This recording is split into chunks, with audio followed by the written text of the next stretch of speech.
Hello students, welcome to the standard tutorial. गति 100 शब्द प्रति मिनट।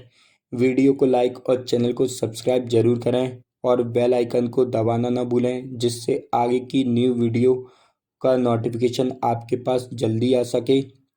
डिक्टेशन 5 सेकंड से स्टार्ट होगा।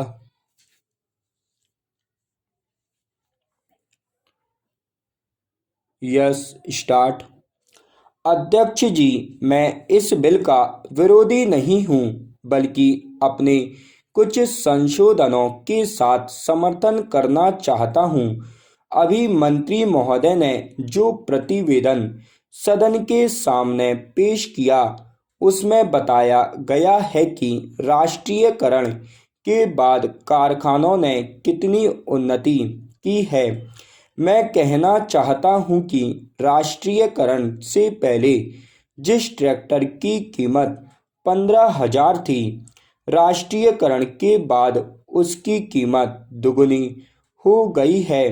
जब से यह काम सरकार ने अपने हाथ में लिया है और किसानों को ट्रैक्टर बांटने लगी है, तब से ट्रैक्टरों के दाम बढ़ गए हैं।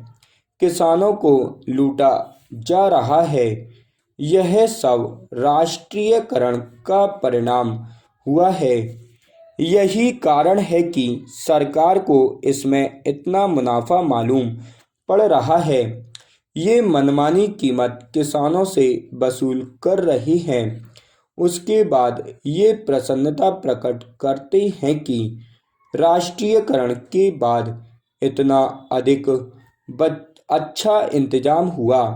जितने दाम बढ़े हैं, उस हिसाब से तो इन कारखानों को करोड़ों रुपए का लाभ होना चाहिए था। Paragraph change. अध्यक्ष महोदय, मैं राष्ट्रीयकरण का विरोधी नहीं हूँ। मंत्री बनने से पहले वे हम लोगों के बीच भाषण देना शुरू करते थे, तो यदि 1 घंटा भाषण देते थे तो आधा घंटा तालियां बजती रहती थीं।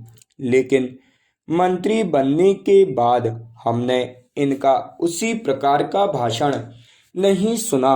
आजकल तो जो सरकारी अधिकारी उनसे कहते हैं, उसे वे आसानी से समझ लेते हैं और अपनी बातें भूल जाते हैं।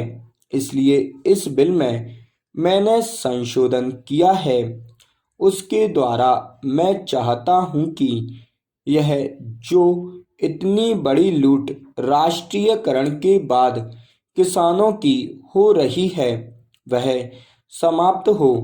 यह बिल 50 पृष्ठों का है, लेकिन किसानों को छोटे ट्रैक्टर मिलेंगे या बड़े, या किस प्रकार के, इसका कोई जिक्र नहीं है।